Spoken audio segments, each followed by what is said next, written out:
I find it surprising that both people that live in the United States and people that live in California itself don't understand how large California actually is. California is by far the largest state by population. Even with current projection and California's stagnated growth, it would take the next nearest state half a century to catch up. So I would like to say this once and for all. Your cities that you deem are small are actually pretty mid-sized to the rest of the country. On top of that, California's GDP is actually massive at $3.5 trillion. And if California was a country, it would have the 5th largest economy in the world. So yeah, it's like Shaquille O'Neal playing basketball against a bunch of middle schoolers and then complaining about not being tall enough. Like, if you don't relax, I get that everybody likes complaining about their own state, but how about complaining about something that's actually logical? I don't know. Maybe I'm weird like that. Now hold on, stay with me. Think about this. If California's economy and the UK's economy had to get into a fight and box it out, California might actually win. Let's look at the United Kingdom's rail system. Oh, okay. Let's look at California. Now, I'm not gonna lie, if California were to actually massively invest in its rail infrastructure, the state would be unstoppable. It would be like the Northeast on steroids, and there's no denying it. Matter of fact, if you are stuck in car-centric denialism, go ahead and dislike the video. And if you believe that California actually deserves a better rail system that separates passenger and freight traffic, you already know what to do. Go ahead and hit that like button. I'm trying to have the biggest ratio in urbanism YouTube history. I'll even show you the results next video. I didn't even do the intro yet. During this budget crisis and economic hard times, some may worry that California can't afford this right now. But Galgiani reminds us that we can't afford not to build the high-speed rail system. I would point out, for those that are concerned about the cost to the state, that this also creates 300,000 additional job years over time. And when we have an economic downturn, what we need the most is to stimulate the economy by providing jobs that can jumpstart the economy. Wow, this is insane.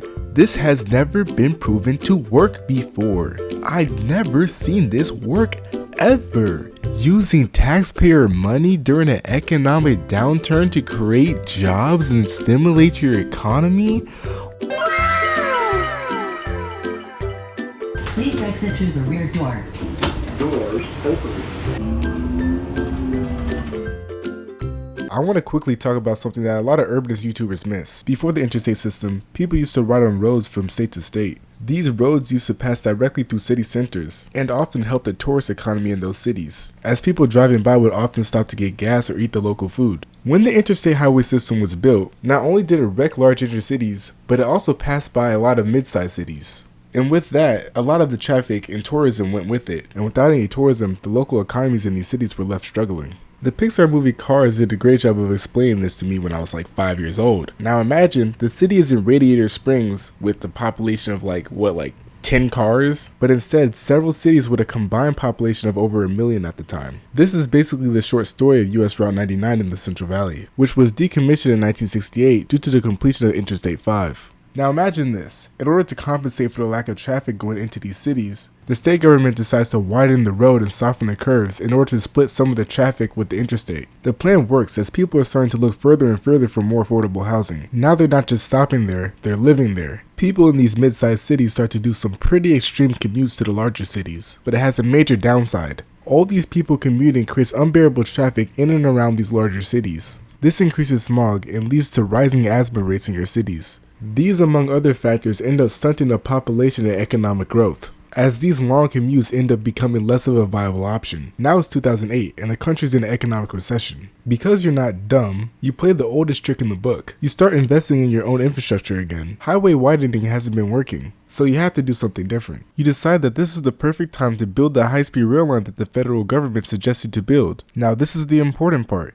Because you don't want to make the same mistake you did when you built I-5 and built it in the middle of nowhere, you decide on Proposition 1A that high-speed rail should go directly through city centers. This way you can mitigate the economic drought that would happen in cities that don't have high-speed rail. Also known as building it the right way the first time around, that way you don't have to spend billions of taxpayer money in the future trying to remedy your mistakes. Stupid. Anyways, here's Fresno Station. This is probably one of the better looking stations in my opinion. As you can see, it's actually at grade, which makes it blend in a lot better with the rest of the neighborhood. After all, this is directly in downtown Fresno. With Fresno being the largest city in the Central Valley, and this station's perfect location, it's pretty obvious that this station is going to have the highest ridership. And I have no doubt in my mind that this will revitalize downtown Fresno. Alright, so let's now look at the Madera station rendering.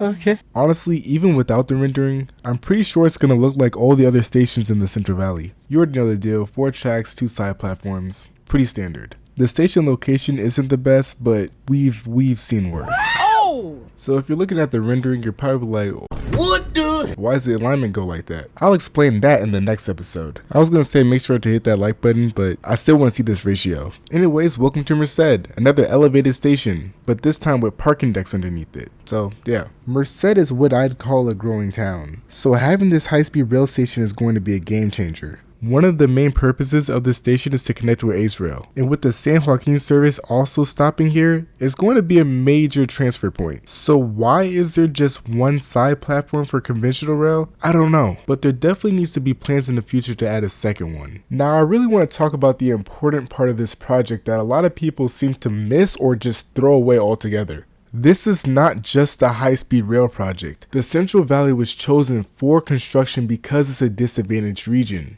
California state funding rarely ever touches this region. So to say that is wasted here is almost like a slight sense of elitism. I understand that people are upset that don't live in the Central Valley, that they're not getting high-speed rail right now. Mostly people in Southern California, and I'm talking about pro-transit people. People who are anti-transit are going to be mad regardless of where it starts. So for you pro-transit Southern California residents, you're still getting California high-speed rail funding, almost the same amount that's being given to the Bay Area. But it's not the California High-Speed Rail Authority's problem that your local transit agencies aren't spending the money properly. If you want high-speed rail, you have to make sure that your local transit agencies are putting in their side of the work in order to make that happen. Because let me tell you something. Other than one grade separation project, I haven't seen Metrolink make any progression towards high-speed rail. I will say that when the federal government gave us money in 2008 and 9, one of the questions was, where should we start? And California submitted 4 different applications to start in different parts of the state. But the federal government was clear. They wanted us to start in the most disadvantaged community, and that is why we started in the Central Valley. So that's it for this video. Remember, if you stand by the improvement of the Central Valley and California as a whole, make sure to hit that like button. As always, if I earned your like and subscription, I love you, and if you made it this far in the video, thanks for watching. Jonathan Powell says, "You've blown my mind," to point out that Fresno and Bakersfield are both bigger than St. Louis. Here in the Midwest we talk about connecting Chicago and St. Louis, and to connect 2 cities that in their own right could be a decent end terminus to a bigger city is great. So to connect them both to each other with high-speed rail and to connect them eventually to San Francisco and then to Los Angeles is great and worth it. Doors open.